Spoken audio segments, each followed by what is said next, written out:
Halo, assalamualaikum. Waalaikumsalam. Ah, izin dong, kenalan. Namanya siapa nih?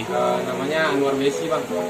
Anwar Besi, karyawan Indomarko bukan? Karyawan Indomarko. Oh, Pertama. Indomarko di mana, Bes? Indomarko di Ancol 8. Ancol 8. Bes, sudah berapa lama kerja di Indomarko, Bes? Saya kurang lebih jalan 5 tahun sekarang. Dari tahun berapa masuk? Tahun 2017. Oke, 2017. Nah, Bes, ini kan kalau mengikuti kasus Besi, ini bisa nggak cerita ke kita supaya nanti kawan-kawan juga bisa tahu nih, khususnya kawan-kawan Indomarko se-Indonesia dan pada umumnya buruh ya, dan masyarakat Indonesia. Cerita dong, itu seperti apa sih mulanya? Mulanya itu pada bulan Mei 2020. Jadi bulan Mei 2020 itu perusahaan melakukan pemotongan THR dari yang biasanya dilakukan kepada karyawannya. Yang biasa dilakukan kepada karyawannya itu di atas dari karyawan tetap di atas dari masa jabatan 5 sampai 7 tahun itu dapat satu setengah bulan gaji. Terus lebih dari 7 tahun sampai 10 tahun ke atas itu diberlakukan 2 bulan gaji. Tapi di 2020 bulan 5 kemarin 2020 dipotong secara sepihak dan itu tanpa pemberitahuan kepada kita, tanpa ada perundingan sama pihak dari kita. Nah, sebenarnya kalau di tempat Besi bekerja ini sudah ada serikat pekerja belum? Serikat pekerja itu udah terbentuk dari 2019. Oh, oke, serikat pekerja udah ada. 2019. Awalnya sih ada dulu, tapi sempat bubar lah, sempat Oke. bubar.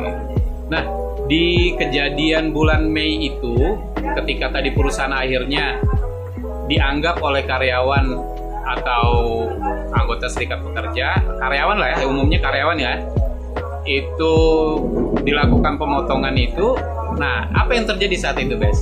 Kalau dari laporan,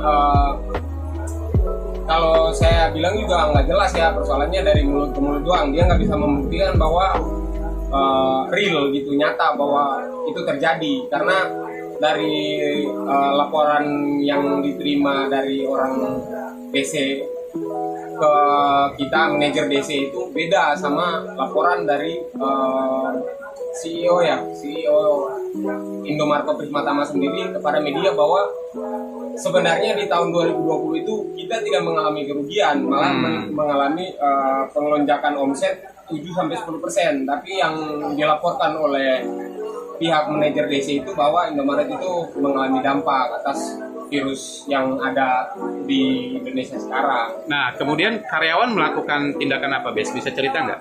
Pada bulan 5 itu kami selaku karyawan PT Indomarko Prismatama melakukan aksi spontanitas pada tanggal 8, tepatnya jam 8 malam sampai sekitaran jam 10 lebih.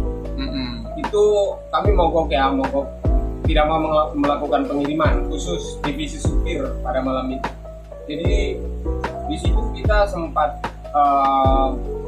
berargumen sama pihak manajer, tapi kita nggak ada kata mufakat dari argumen yang terjadi pada malam itu. Terus dari pihak manajemen memaksa saya, meminta saya bersama 4 rekan saya yang lain untuk perwakilan agar dipertemukan sama branch manager dari PT Indomarko Prismatama untuk merundingkan kembali masalah yang sedang kami alami tersebut. Tapi pada sampai di perundingan tersebut, kita tidak ada kata mufakat dari hasil perundingan tersebut. Walaupun sudah sampai ke taraf kelas branch manager, tapi kata orang yang menjabat sebagai branch manager itu, orangnya udah almarhum sih. Namanya itu Pak siapa ya? Salah satu HRD-nya ya? Ya, branch manager, Bang. Oh, branch manager. Kalau HRD masih di bawah, dia branch manager. Nah, kemudian terkait yang hari ini, bahwa kalau tidak salah dengar kan besok sudah ada persidangan untuk tuduhan atau indikasi pidana ya yang dituduhkan, yang dilaporkan oleh pihak pengusaha nih, pengerusakan. Nah ini bisa cerita seperti apa sebenarnya, Bes? Jadi kejadiannya itu tanggal 8 Maret yang tadi saya bilang, yang kita ketemu sama branch manager itu. Kronologinya itu sebenarnya kalau mau dibilang pengerusakan berarti saya lakukan dengan sengaja ya. Tapi pada malam itu jujur saya gila dan saya menyadari salah satu tembok partisi dari kantor tersebut bolong itu sesudahnya Bang, bukan pada saat malam itu juga. Sesudah itu baru saya ngelihat, dikasih tahu bahwa tembok partisi dari salah satu kantor di kita itu ada yang bolong. Tahunya itu kena sikut dari saya waktu pas malam itu. Jadi kalau mau dibilang pengerusakan ya saya nggak terima ya, karena unsur pengerusakan itu kan dilakukan dengan sengaja, bukan dengan tidak sengaja. Itu sih kalau itu yang saya tahu sih segitu. Jadi kalau mau dituduh oleh perusahaan saya melakukan pengerusakan, saya jelas-jelas tolak ya.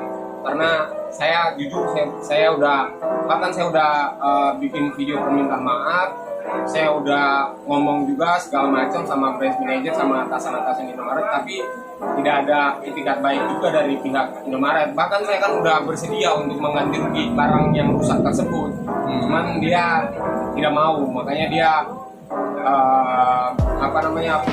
melimpahkan kasus ini sampai ke pengadilan yang ada terjadi sekarang. Kalau dinilai kerugian dengan tindakan ketidaksengajaan saudara Besi ini, berapa rupiah kira-kira perusahaan rugi? Kalau kerugiannya sih ya masih di bawah 500.000 ya, paling tembok partisi itu paling ya sekitar 200.000-an lah. Oke. Nah, sekarang kasus Besi sudah sampai di mana, Bes? Supaya kawan-kawannya tahu. Besok udah sidang perdana ya. Besok udah sidang perdana. Jadi sekarang udah kemarin pelimpahan berkas ke kejaksaan, terus sudah P21. Besok kita mulai sidang perdana di Pengadilan Negeri Jakarta Utara. Nah, harapan Besi sebagai karyawan Indomarko, mudah-mudahan ini juga bisa didengar oleh Presiden Republik Indonesia, Bapak Jokowi, dan semua turunannya. Kira-kira seperti apa harapannya? Harapan saya sih, saya ingin bekerja kembali ya, karena di situ kan saya udah dari kemarin sih saya udah melantunkan membuat atau meminta maaf kepada pihak perusahaan, tapi pihak perusahaan tidak mau memaafkan gitu. Maksudnya kalau dari saya sih masih ingin bekerja di perusahaan tersebut. Oke, sementara itu dulu, Bes. Kita berdoa ya kepada Tuhan Yang Maha Esa, mudah-mudahan majelis hakim nanti yang menyidangkan perkara saudara Besi terbuka hati nuraninya, kemudian bisa memutuskan bebas, dan apa yang menjadi harapan saudara Besi kembali bekerja di PT Indomarko Prisma Tama di Ancol bisa terwujud ya. Terima kasih. Oke, assalamualaikum warahmatullahi wabarakatuh. Waalaikumsalam.